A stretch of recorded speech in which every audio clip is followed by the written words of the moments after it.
Everyone welcome to CBC academy Abohar. मैं हाँ अरुण तनेजा। अज आप फिर कंटिन्यू करांगे most important GS question for PCS 2020।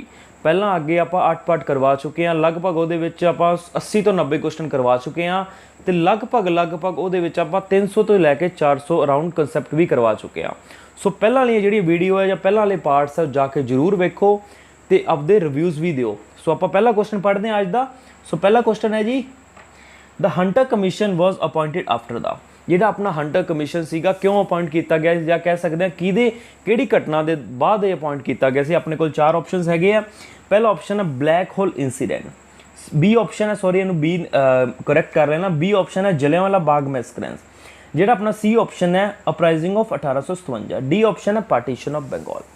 ਜਿਹੜਾ ਆਪਣਾ ਹੰਟਰ ਕਮਿਸ਼ਨ ਅਪॉइंट ਕੀਤਾ ਗਿਆ ਸੀਗਾ ਉਹ ਕੀਤਾ ਗਿਆ ਸੀਗਾ ਜਲਿਆਂਵਾਲਾ ਬਾਗ ਮੈਸਕਰੈਂਸ ਤੋਂ ਬਾਅਦ। बहुत ही ज़्यादा इंपॉर्टेंट है भी हंटर कमीशन अपॉइंट क्यों किया गया सीगा, जलियांवाला बाग मैसकरेंस तो बाद किया गया सी। जिवें तुहानूं पता है कि जलियांवाला बाग दे विच बहुत ही सारे जिहड़े अपने लोग है वो मार दिते गए सीगे। इस तो बाद लोकां दे विच एक रोष पैदा हो गया सीगा। उस रोष नूं ही ठंडा करने वास्ते एक कमेटी अपॉइंट की गई सी ब्रिटिशर्स द्वारा, जिहदा नाम सीगा हंटर कमीशन। वो जिहड़ी हंटर कमीशन कमेटी सी उसने रैकोमेंडेशनस देनियां सीगियां भी जिहड़ा ये वाक़ा होया भी क्यों होया या इहदे कारण की सीगे। पर ਜਿਹੜੇ ਇਹਦੇ ਰਿਜ਼ਲਟ ਆਏ ਸੀ ਬਹੁਤ ਹੀ ਜ਼ਿਆਦਾ ਡਿਸਕਰੇਜਿੰਗ ਰਿਜ਼ਲਟ ਸੀ ਇੰਡੀਅਨਸ ਲਈ, ਕਿਉਂਕਿ ਇਹ ਜ਼ਿਆਦਾ ਫੇਵਰ ਕਰ ਰਹੀ ਸੀ ਅੰਗਰੇਜ਼ਾਂ ਨੂੰ ਜਾਂ ਜਨਰਲ ਡਾਇਰ ਨੂੰ। ਸੋ ਇਸ ਲਈ ਜਿਹੜੇ ਇਹਦੇ ਰਿਜ਼ਲਟ ਸੀਗੇ ਬਹੁਤ ਹੀ ਡਿਸਕਰੇਜਿੰਗ ਸੀਗੇ। ਸੋ ਇਸ ਮੂਵਮੈਂਟ ਨੇ ਜਨਮ ਦਿੱਤਾ ਜਾਂ ਕਹਿ ਸਕਦੇ ਹਾਂ ਇਸ ਰਿਪੋਰਟ ਨੇ ਜਨਮ ਦਿੱਤਾ ਕਿਹਨੂੰ ਦਿੱਤਾ, ਨਾਨ ਕਾਰਪੋਰੇਸ਼ਨ ਮੂਵਮੈਂਟ ਨੂੰ। ਸੋ ਆਪਾਂ ਨੈਕਸਟ ਕੁਐਸਚਨ ਪੜ੍ਹਦੇ ਹਾਂ। ਨੈਕਸਟ ਕੁਐਸਚਨ ਹੈ ਜੀ, who among of the following organise the famous Chittagong armoury raid. हाँ जी, चिट्टागोंग आर्मरी रेड किन्ने कंडक्ट की सी, यही अपना क्वेश्चन है। आपको 4 ऑप्शन दिते हुए हैं। पहला ऑप्शन है लक्ष्मी सहगल, बी ऑप्शन है सूर्य सेन, सी ऑप्शन है भटकेश्वर दत्त, डी ऑप्शन है GM सेन गुप्ता।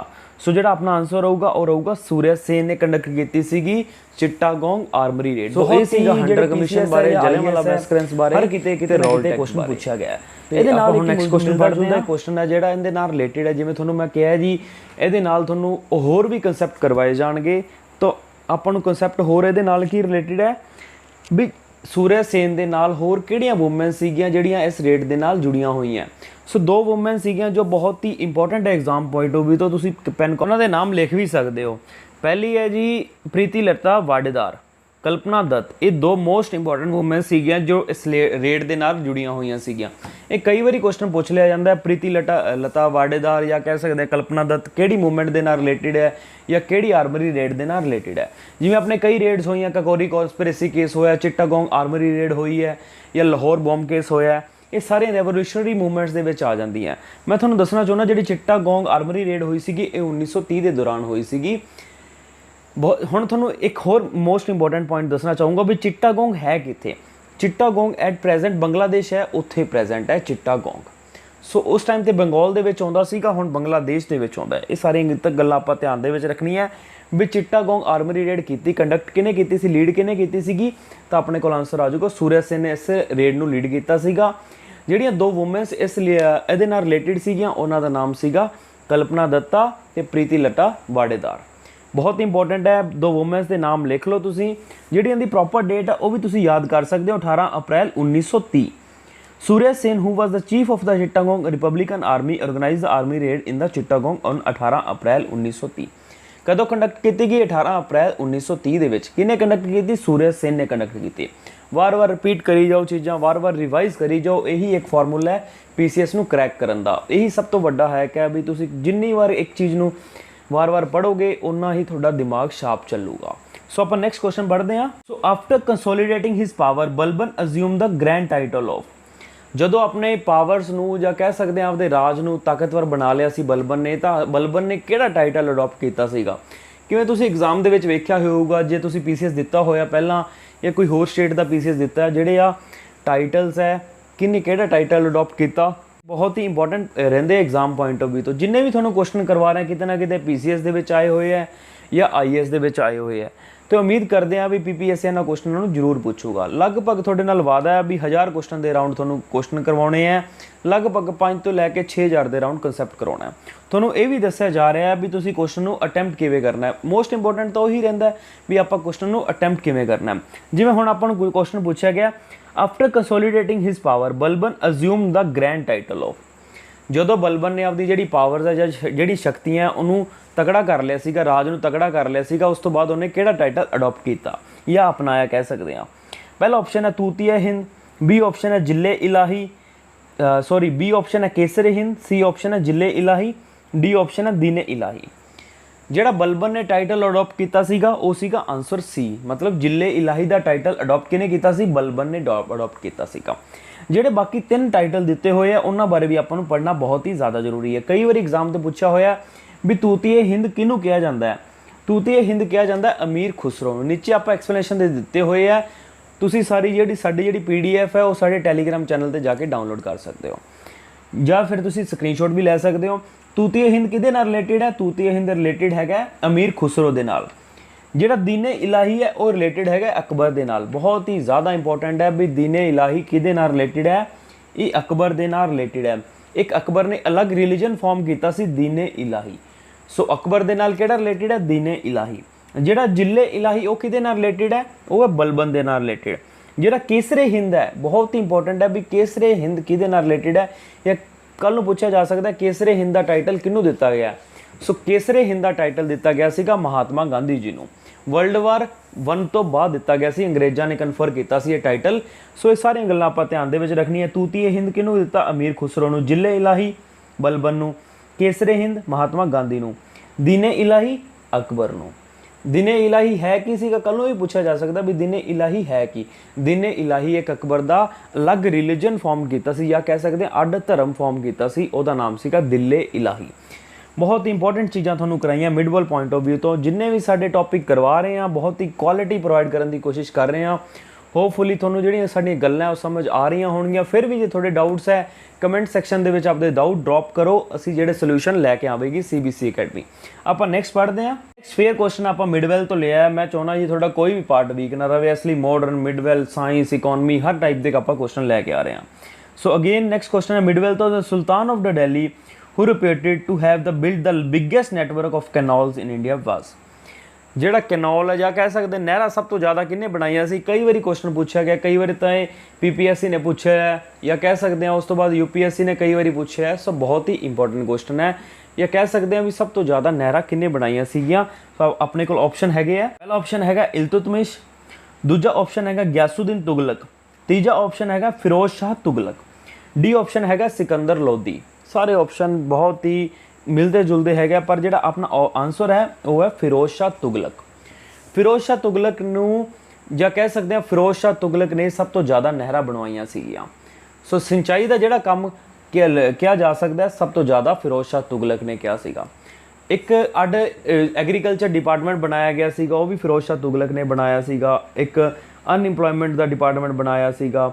ਬਹੁਤ ਜ਼ਿਆਦਾ ਰਿਫਾਰਮਸ ਲੈ ਕੇ ਆਏ ਸੀ। ਜਦੋਂ ਅਸੀਂ ਮਿਡਵੈਲ ਹਿਸਟਰੀ ਪੜ੍ਹਦੇ ਹਾਂ ਸਾਡੇ ਲੈਕਚਰਸ ਦੇ ਵਿੱਚ ਪ੍ਰੋਪਰ ਡਿਟੇਲ ਦੇ ਵਿੱਚ ਕਰਵਾ ਰੱਖੀ ਹੈ ਮਿਡਵੈਲ ਹਿਸਟਰੀ ਵੀ ਤੁਹਾਨੂੰ। ਸੋ ਆਪਾਂ ਥੋੜਾ ਡੈਫੀਨੇਸ਼ਨ ਪੜ੍ਹ ਲੈਂਦੇ ਹਾਂ ਜਾਂ ਐਕਸਪਲੇਨੇਸ਼ਨ ਪੜ੍ਹ ਲੈਂਦੇ ਹਾਂ। ਫਿਰੋਜ਼ ਸ਼ਾਹ ਤੁਗਲਕ ਵਾਸ reputed to have built the biggest network of canals in India during the Sultanate period.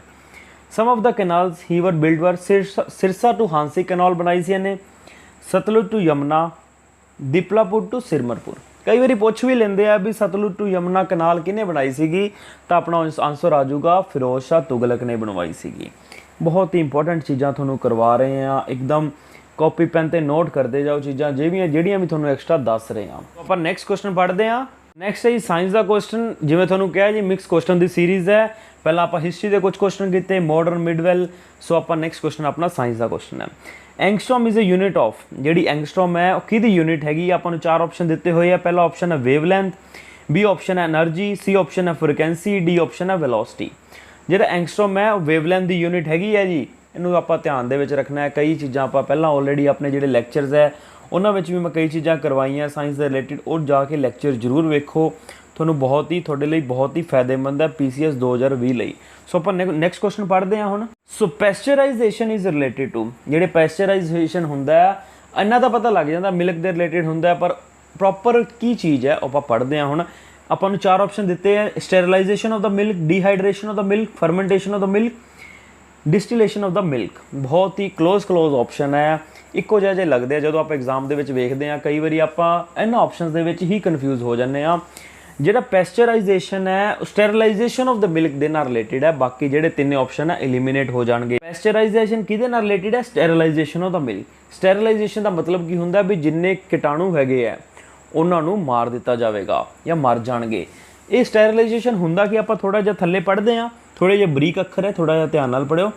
Pasteurization is the process kills that microbes in food and drinks such as the milk, facilitates preservation and the safety. In this process, milk is heated above the 63 degrees Celsius for 30 minutes or alternative about 72 degrees Celsius for 15 seconds.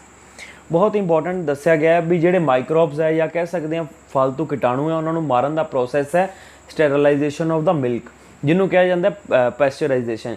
ਜਦੋਂ 62 degree ਤੋਂ ਉੱਤੇ milk ਨੂੰ boil ਕੀਤਾ ਜਾਂਦਾ 30 minute ਲਈ ਤਾਂ ਸਾਰੇ ਜਿਹੜੇ ਕੀਟਾਣੂ ਹੈ ਉਹਦੇ ਚੋਂ ਮਰ ਜਾਂਦੇ ਆ। ਇਹ ਜਿਹੜਾ ਪ੍ਰੋਸੈਸ ਹੈ ਕਿਹੜੇ ਸਾਇੰਟਿਸਟ ਨੇ ਦਿੱਤਾ ਸੀਗਾ? ਸਾਇੰਟਿਸਟ ਦਾ ਨਾਮ ਹੈ ਲੂਇਸ ਪਾਸਚਰ।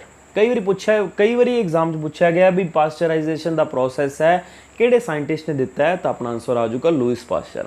ਹੁਣ ਤੁਹਾਨੂੰ ਸਮਝ ਆ ਰਿਹਾ ਹੋਊਗਾ ਵੀ ਆਪਾਂ ਕੁਐਸਚਨ ਕਿਸ ਢੰਗ ਨਾਲ ਕਰ ਰਹੇ ਹਾਂ, ਚਾਹੇ ਆਪਾਂ 10 ਕੁਐਸਚਨ ਕਰ ਰਹੇ ਹਾਂ ਇੱਕ ਲੈਕਚਰ ਦੇ ਵਿੱਚ, ਪਰ ਉਹਦੀ ਡਿਟੇਲ ਆਪਾਂ ਪੜ੍ਹ ਰਹੇ ਹਾਂ। ਇਹ ਸਭ ਤੋਂ ਵੱਡੀ ਗੱਲ ਹੈ ਵੀ ਉਸ ਕੁਐਸਚਨ ਦੇ ਰਿਲੇਟਡ ਤੁਹਾਨੂੰ ਕੋਈ ਵੀ ਪੇਪਰ ਦੇ ਵਿੱਚ ਇਹ ਜਿਹਾ ਕੁਐਸਚਨ ਆ ਜਾਊਗਾ, ਇਸ ਦੇ ਰਿਲੇਟਡ ਵੀ ਕੋਈ ਚੀਜ਼ ਆ ਜਾਊਗੀ, ਤੁਸੀਂ ਉਹਨੂੰ ਈਜ਼ੀਲੀ ਅਟੈਂਪਟ ਕਰ ਪਾਓਗੇ।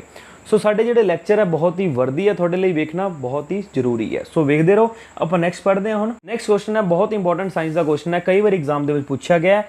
ਬੇਕਿੰਗ ਸੋਡਾ ਇਜ਼, ਆਪਣੇ ਕੋਲ 4 ਆਪਸ਼ਨ ਹੈਗੇ ਆ। ਪਹਿਲਾ ਆਪਸ਼ਨ ਹੈ sodium hydrogen carbonate, B option है sodium hydrogen carbonate, C option है di sodium hydrogen carbonate, D option है सोडियम कार्बोनेट। ਜਿਹੜਾ ਆਪਣਾ ਆਪਸ਼ਨ ਰਹੂਗਾ ਉਹ ਰਹੂਗਾ ਸੋਡੀਅਮ ਹਾਈਡਰੋਜਨ ਕਾਰਬੋਨੇਟ। ਬਹੁਤ ਇੰਪੋਰਟੈਂਟ ਹੈ, ਕਈ ਵਾਰੀ ਪੁੱਛ ਲਿਆ ਜਾਂਦਾ ਹੈ ਵੀ ਜਿਹੜਾ ਬੇਕਿੰਗ ਸੋਡਾ ਕੀ ਹੈ ਜਾਂ ਵਾਸ਼ਿੰਗ ਸੋਡਾ ਕੀ ਹੈ। ਜਦੋਂ ਬੇਕਿੰਗ ਸੋਡਾ ਆ ਜਾਂਦਾ ਹੈ ਤਾਂ ਸੋਡੀਅਮ ਹਾਈਡਰੋਜਨ ਕਾਰਬੋਨੇਟ ਆ ਜਾਂਦਾ ਹੈ। ਜਦੋਂ ਆਪਾਂ ਮਤਲਬ ਕਹਿ ਸਕਦੇ ਹਾਂ ਜਾਂ ਵਾਸ਼ਿੰਗ ਸੋਡਾ ਆ ਜਾਂਦਾ ਹੈ ਤਾਂ ਸਿੱਧਾ ਹੀ ਆ ਜਾਂਦਾ ਸੋਡੀਅਮ ਬਾਈਕਾਰਬੋਨੇਟ। ਜਿਵੇਂ ਆਪਾਂ ਥੋੜਾ ਜਿਹਾ ਇਹਨੂੰ ਟ੍ਰਿਕ ਨਾਲ ਵੀ ਆਪਾਂ ਯੂਜ਼ ਕਰ ਸਕਦੇ ਹਾਂ। ਜਦੋਂ ਵੀ ਆਪਾਂ ਸਬਜ਼ੀ ਬਣਾਉਣੀ ਹੈ ਜਾਂ ਬੇਕ ਕਰਨਾ ਤਾਂ ਆਪਾਂ ਨੂੰ ਪਾਣੀ ਦੀ ਲੋੜ ਪੈਂਦੀ ਹੈ। ਜਦੋਂ ਵਾਸ਼ ਕਰਨਾ ਹੈ ਐਕਚੁਅਲ 'ਚ ਤਾਂ ਪੈਂਦੀ ਹੈ ਲੋੜ ਪਾਣੀ ਦੀ, ਪਰ ਇੱਥੇ ਜਦੋਂ ਆਪਾਂ ਫਾਰਮੂਲਾ ਯਾਦ ਕਰ ਰਹੇ ਹਾਂ ਉਦੋਂ ਪਾਣੀ ਨਹੀਂ ਆਊਗਾ, ਹਾਈਡਰੋਜਨ ਨਹੀਂ ਆਊਗੀ। ਸੋ ਉਹ 'ਤੇ ਸਿੱਧਾ ਹੀ ਆ ਜਾਊਗਾ ਸੋਡੀਅਮ ਬਾਈਕਾਰਬੋਨੇਟ। ਸੋਡੀਅਮ ਬਾਈਕਾਰਬੋਨੇਟ ਕਿਹਦਾ ਹੈ? ਵਾਸ਼ਿੰਗ ਸੋਡਾ ਦਾ। ਬੇਕਿੰਗ ਸੋਡਾ ਦਾ ਕੀ ਹੈ? Sodium hydrogen carbonate. ਸੋ ਇਹ ਗੱਲਾਂ ਆਪਾਂ ਧਿਆਨ ਦੇ ਵਿੱਚ ਰੱਖਣੀਆਂ, ਕਨਫਿਊਜ਼ ਨਹੀਂ ਹੋਣਾ ਪੇਪਰ ਦੇ ਵਿੱਚ ਜਾ ਕੇ। ਸੋ ਆਪਾਂ ਨੈਕਸਟ ਪੜ੍ਹਦੇ ਹਾਂ। ਹੁਣ ਨੈਕਸਟ ਹੈ ਜੀ, which one of the following authorities recommends the principle governing the grants in aid of the revenue to the states out of the consolidated fund of the India। ਕਿਹੜੀ ਅਥਾਰਟੀ ਹੈ ਜਿਹੜੀ recommend ਕਰਦੀ ਹੈ grant and aid to the states from the consolidated fund of the India? ਆਪਣੇ ਕੋਲ 4 options ਹੈਗੇ ਆ। ਪਹਿਲਾ ਆਪਸ਼ਨ ਹੈ ਫਾਈਨੈਂਸ ਕਮਿਸ਼ਨ, ਬੀ ਆਪਸ਼ਨ ਹੈ ਇੰਟਰਸਟੇਟ ਕਾਉਂਸਲ, ਸੀ ਆਪਸ਼ਨ ਹੈ union ministry of finance, D option ਹੈ ਪਬਲਿਕ ਅਕਾਊਂਟ ਕਮੇਟੀ। ਹੋਪਫੁਲੀ ਜਿਹੜਾ ਇਹ ਆਨਸਰ ਹੈ ਤੁਹਾਨੂੰ ਸਾਰਿਆਂ ਨੂੰ ਪਤਾ ਹੀ ਹੋਊਗਾ ਵੀ ਜਿਹੜੀ ਰეკਮੈਂਡੇਸ਼ਨ ਹੈ grant and aid the status ਨੂੰ ਕੌਣ ਰეკਮੈਂਡ ਕਰਦਾ ਹੈ, ਤਾਂ ਉਹਦਾ ਆਨਸਰ ਆ ਜਾਊਗਾ ਫਾਈਨੈਂਸ ਕਮਿਸ਼ਨ। ਹੁਣ ਕੁਝ ਗੱਲਾਂ ਹੈ ਜਿਹੜੀਆਂ ਫਾਈਨੈਂਸ ਕਮਿਸ਼ਨ ਬਾਰੇ ਤੁਹਾਨੂੰ ਦੱਸਣਾ ਚਾਹੁੰਦਾ ਵੀ ਪਹਿਲੀ ਗੱਲ ਤਾਂ ਇਹ ਹੋ ਜੂਗੀ, ਕਾਪੀ ਪੈਨ 'ਤੇ ਲਿਖ ਲਓ। ਜਿਹੜੀ ਫਾਈਨੈਂਸ ਕਮਿਸ਼ਨ ਹੈ ਆਰਟੀਕਲ 280 ਦੇ ਅੰਡਰ ਆਉਂਦਾ ਹੈ। ਇੱਕ ਕੌਂਸਟੀਟਿਊਸ਼ਨਲ ਬੋਡੀ ਹੈ ਫਾਈਨੈਂਸ ਕਮਿਸ਼ਨ, ਕੌਂਸਟੀਟਿਊਸ਼ਨ ਬੋਡੀ ਹੈ, ਆਰਟੀਕਲ 280 ਦੇ ਅੰਡਰ ਆਉਂਦੀ ਹੈ ਇਹ ਬੋਡੀ। ਆਰਟੀਕਲ 280 ਦੇ ਅੰਡਰ ਆਉਂਦੀ ਹੈ ਫਾਈਨੈਂਸ ਕਮਿਸ਼ਨ। ਇੱਕ ਕੁਆਸੀ ਜੁਡੀਸ਼ੀਅਲ ਕੌਂਸਟੀਟਿਊਸ਼ਨਲ ਬੋਡੀ ਹੈ, ਇਹ ਵੀ ਲਿਖ ਲਓ। ਕਈ ਵਾਰੀ ਸਿੱਧਾ ਪੁੱਛ ਲੈਂਦੇ ਆ ਵੀ ਫਾਈਨੈਂਸ ਕਮਿਸ਼ਨ ਕੌਂਸਟੀਟਿਊਸ਼ਨਲ ਬੋਡੀ ਹੈ ਜਾਂ ਨਾਨ ਕੌਂਸਟੀਟਿਊਸ਼ਨਲ ਬੋਡੀ ਹੈ। ਸੋ ਫਾਈਨੈਂਸ ਕਮਿਸ਼ਨ ਹੈਗੀ ਹੈ ਕੌਂਸਟੀਟਿਊਸ਼ਨਲ ਬੋਡੀ ਤੇ ਕੁਆਸੀ ਜੁਡੀਸ਼ੀਅਲ ਬੋਡੀ ਹੈ। ਕਿਹੜੀ ਗੱਲ ਦੱਸੀ? ਫਾਈਨੈਂਸ ਕਮਿਸ਼ਨ ਕਿਹੜੇ ਆਰਟੀਕਲ ਦੇ ਅੰਡਰ ਅਪਾਇੰਟ ਕੀਤਾ ਜਾਂਦਾ ਹੈ? Article 280 of the constitution. Finance commission ਇੱਕ ਕੌਂਸਟੀਟਿਊਸ਼ਨ ਬੋਡੀ ਹੈ, ਇੱਕ ਕੁਆਸੀ ਜੁਡੀਸ਼ੀਅਲ ਬੋਡੀ ਹੈ। ਇਹ 3 ਗੱਲਾਂ ਤੁਸੀਂ ਧਿਆਨ ਦੇ ਵਿੱਚ ਰੱਖਣੀਆਂ। ਕਈ ਵਾਰੀ ਐਗਜ਼ਾਮ ਦੇ ਵਿੱਚ ਇਹ ਚੀਜ਼ਾਂ ਸਾਰੀਆਂ ਪੁੱਛੀਆਂ ਹੋਈਆਂ, ਤਾਂ ਹੀ ਤੁਹਾਨੂੰ ਮੈਂ ਵਾਰ-ਵਾਰ ਰਿਪੀਟ ਕਰਕੇ ਥੋੜਾ ਜਿਹਾ ਸਮਝਾਉਣਾ ਚਾਹੁੰਦਾ। ਕੌਣ ਇਹਨੂੰ ਅਪਾਇੰਟ ਕਰਦਾ ਹੈ? ਫਾਈਨੈਂਸ ਕਮਿਸ਼ਨ ਨੂੰ ਅਪਾਇੰਟ ਕੌਣ ਕਰਦਾ ਹੈ? ਤਾਂ ਅਪਾਇੰਟ ਕਰਦਾ ਪ੍ਰੈਜ਼ੀਡੈਂਟ। ਜਿਹੜਾ ਆਪਣਾ ਪ੍ਰੈਜ਼ੈਂਟ ਫਾਈਨੈਂਸ ਕਮਿਸ਼ਨ ਹੈ ਉਹਦੇ ਹੈੱਡ ਕੌਣ ਹੈ? NK ਸਿੰਘ। ਜਿਹੜਾ ਆਪਣਾ ਪ੍ਰੀਵੀਅਸ ਫਾਈਨੈਂਸ ਕਮਿਸ਼ਨ ਹੈ ਉਹਦੇ ਹੈੱਡ ਕੌਣ ਸੀਗੇ? YV ready. ਹੁਣ ਦੇ ਫਾਈਨੈਂਸ ਕਮਿਸ਼ਨ ਦੇ ਹੈੱਡ ਕੌਣ ਹੈ? NK ਸਿੰਘ। ਜਿਹੜਾ ਪ੍ਰੀਵੀਅਸ ਫਾਈਨੈਂਸ ਕਮਿਸ਼ਨ ਸੀ ਉਹਦੇ ਹੈੱਡ ਕੌਣ ਹੈ? YV ready. Finance commission appoint ਕੌਣ ਕਰਦਾ? ਪ੍ਰੈਜ਼ੀਡੈਂਟ। ਕਿਹੜੇ ਆਰਟੀਕਲ ਦੇ ਅੰਡਰ ਹੁੰਦਾ ਫਾਈਨੈਂਸ ਕਮਿਸ਼ਨ ਅਪਾਇੰਟ? 280 ਆਰਟੀਕਲ ਦੇ ਅੰਡਰ। ਕੌਂਸਟੀਟਿਊਸ਼ਨ ਬੋਡੀ ਹੈ, ਕੁਆਸੀ ਜੁਡੀਸ਼ੀਅਲ ਬੋਡੀ ਹੈ। ਇਹ ਸਾਰੀਆਂ ਗੱਲਾਂ ਤੁਸੀਂ ਕਾਪੀ ਪੈਨ 'ਤੇ ਲਿਖ ਲਓ। ਵਾਰ-ਵਾਰ ਤੁਹਾਨੂੰ ਬੋਲ ਰਿਹਾ ਜੀ, ਕਾਪੀ ਪੈਨ ਹੋਣਾ ਤੁਹਾਡੇ ਕੋਲ ਬਹੁਤ ਹੀ ਜ਼ਰੂਰੀ ਹੈ ਜੀ। ਕਈ ਗੱਲਾਂ ਹੈਗੀਆਂ ਸਲਾਈਡ ਦੇ ਵਿੱਚ ਨਹੀਂ ਪਾਈਆਂ ਹੋਈਆਂ, ਪਰ ਆਪਾਂ ਐਕਚੁਅਲ 'ਚ ਬੋਲ ਕੇ ਦੱਸ ਰਹੇ ਹਾਂ। ਸੋ ਤੁਸੀਂ ਇਹਨਾਂ ਨੂੰ ਨੋਟ ਡਾਊਨ ਕਰੋ। ਸੋ ਆਪਾਂ ਨੈਕਸਟ ਕੁਐਸਚਨ ਪੜ੍ਹਦੇ ਹਾਂ। The correct sequence of the different layer of the atmosphere from the surface of the earth upward is. ਜਦੋਂ ਆਪਾਂ ਅਰਥ ਦੇ ਸਰਫੇਸ ਤੋਂ ਉੱਪਰ ਜਾਂਦੇ ਹਾਂ ਤਾਂ ਜਿਹੜੀਆਂ ਲੇਅਰਸ ਹੈ ਆਪਣੀ ਐਟਮੋਸਫੇਅਰ ਦੀਆਂ, ਉਹਨਾਂ ਨੂੰ ਸੀਕੁਐਂਸ ਵਾਈਜ਼ ਆਪਾਂ ਅਰੇਂਜ ਕਰਨਾ ਹੈ। ਥੱਲੇ ਤੋਂ ਲੈ ਕੇ ਉੱਤੇ ਤੱਕ ਆਪਾਂ ਨੂੰ 4 ਆਪਸ਼ਨਸ ਦਿੱਤੇ ਹੋਏ ਆ, ਟ੍ਰੋਪੋਸਫੀਅਰ, ਸਟ੍ਰੈਟੋਸਫੀਅਰ, ਆਇਨੋਸਫੀਅਰ, ਮੀਜ਼ੋਸਫੀਅਰ। ਸੋ ਆਪਣੇ ਕੋਲ ਬੀ ਆਪਸ਼ਨ ਹੈਗਾ ਸਟ੍ਰੈਟੋਸਫੀਅਰ, ਟ੍ਰੋਪੋਸਫੀਅਰ, ਆਇਨੋਸਫੀਅਰ, ਮੀਜ਼ੋਸਫੀਅਰ। ਸੀ ਆਪਸ਼ਨ ਹੈਗਾ ਟ੍ਰੋਪੋਸਫੀਅਰ, ਸਟ੍ਰੈਟੋਸਫੀਅਰ, ਮੀਜ਼ੋਸਫੀਅਰ, ਆਇਨੋਸਫੀਅਰ। ਸੋ ਜਿਹੜਾ ਆਪਣਾ ਕਰੈਕਟ ਸੀਕੁਐਂਸ ਬਣੂਗਾ ਉਹ ਬਣੂਗਾ ਸੀ ਆਪਸ਼ਨ। ਪਹਿਲਾਂ ਆਉਂਦਾ ਟ੍ਰੋਪੋਸਫੀਅਰ, ਫਿਰ ਆਉਂਦਾ ਸਟ੍ਰੈਟੋਸਫੀਅਰ, ਫਿਰ ਆਉਂਦਾ ਮੀਜ਼ੋਸਫੀਅਰ, ਫਿਰ ਆਉਂਦਾ ਆਇਨੋਸਫੀਅਰ।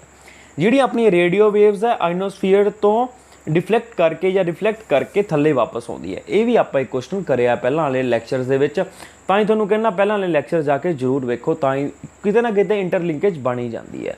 ਸੋ ਆਪਾਂ ਫਿਰ ਰਿਪੀਟ ਕਰਦੇ ਹਾਂ, ਪਹਿਲਾਂ ਆਊਗਾ ਟ੍ਰੋਪੋ, ਫਿਰ ਆਊਗਾ ਸਟ੍ਰੈਟੋ, ਫਿਰ ਆਊਗਾ ਮੀਜ਼ੋ, ਫਿਰ ਆਊਗਾ ਐਨੋ। ਬਹੁਤ ਹੀ ਜ਼ਿਆਦਾ ਇੰਪੋਰਟੈਂਟ ਚੀਜ਼ਾਂ ਹੈ। ਜਿਹੜਾ ਆਇਨੋਸਫੀਅਰ ਹੈ ਉਹ ਐਗਜ਼ੋਸਫੀਅਰ ਦਾ ਪਾਰਟ ਹੈ। ਜਿਹੜੇ ਪਹਿਲੇ 3 ਹੈ ਜਿਵੇਂ ਟ੍ਰੋਪੋ, ਸਟ੍ਰੈਟੋ, ਮੀਜ਼ੋ, ਇਹ ਹੈਗੇ ਆ ਹੋਮੋਸਫੀਅਰ ਦੇ ਪਾਰਟ। ਸੋ ਇਹ ਸਾਰੀਆਂ ਗੱਲਾਂ ਆਪਾਂ ਧਿਆਨ ਦੇ ਵਿੱਚ ਰੱਖਣੀਆਂ। ਐਗਜ਼ੋ ਦੇ ਪਾਰਟ ਕਿਹੜੇ ਹੈ ਜਾਂ ਹੋਮੋ ਦੇ ਕਿਹੜੇ ਹੈ, ਇਹ ਤੁਹਾਨੂੰ ਬਹੁਤ ਹੀ ਡਿਟੇਲ ਵਿੱਚ ਜਿਹੜਾ ਲੈਕਚਰ ਹੈ ਪ੍ਰੋਵਾਈਡ ਕਰ ਰਹੇ ਹਾਂ। ਸੋ ਹੋਰ ਤੁਸੀਂ ਜੇ ਕੁਆਲਿਟੀ ਚਾਹੁੰਦੇ ਹੋ CBSE ਅਕੈਡਮੀ ਤੋਂ, ਜਾਂ ਤੁਹਾਡੇ ਜੇ ਬੇਸਿਕ ਕਲੀਅਰ ਹੈ ਨਹੀਂਗੇ, ਤਾਂ ਸਾਡਾ ਜਿਹੜਾ ਕੋਰਸਿਸ ਲਾਂਚ ਕਰੋ, ਜਿਵੇਂ ਅਸੀਂ ਅੱਜ ਹੀ ਨਵਾਂ ਕੋਰਸ ਲਾਂਚ ਕੀਤਾ ਹੈ ਬਈ, ਜਿਹੜਾ ਕ੍ਰੈਸ਼ ਕੋਰਸ ਕਰਵਾ ਰਹੇ ਹਾਂ ਤੁਹਾਨੂੰ 90 ਦਿਨਾਂ ਦੇ ਵਿੱਚ ਕੰਪਲੀਟ ਪੂਰਾ ਕ੍ਰੈਸ਼ ਕੋਰਸ, ਸਿਰਫ 5100 ਦੀ ਮਾਤਰ ਫੀਸ ਦੇ ਵਿੱਚ 90 ਦਿਨਾਂ ਦਾ ਕ੍ਰੈਸ਼ ਕੋਰਸ ਹੈ। ਇਸੇ ਤਰ੍ਹਾਂ ਹੀ ਤੁਹਾਨੂੰ ਕੁਆਲਿਟੀ ਵਾਈਜ਼ ਕੁਐਸਚਨ ਪ੍ਰੋਵਾਈਡ ਕੀਤੇ ਜਾਣਗੇ, ਤੇ ਤੁਹਾਨੂੰ ਇਹ ਵੀ ਅਸ਼ੋਰ ਕੀਤਾ ਜਾਊਗਾ ਵੀ ਜਿਹੜੀ ਤੁਹਾਡੀ ਤਿਆਰੀ ਹੈ ਇੱਕਦਮ ਪਰਫੈਕਟ ਵੇ ਦੇ ਵਿੱਚ ਹੋ ਜਾਏ, ਤੇ ਜਿਹੜਾ ਰਿਜ਼ਲਟ ਹੈ ਗਰੰਟੀਡ ਰਿਜ਼ਲਟ ਹੈ ਉਹਦੇ ਵਿੱਚ। ਸੋ ਜੁਆਇਨ ਕਰੋ, ਸਾਡੀ ਐਪ ਨੂੰ ਡਾਊਨਲੋਡ ਕਰੋ। So thank you so much for watching this lecture. Thank you so much.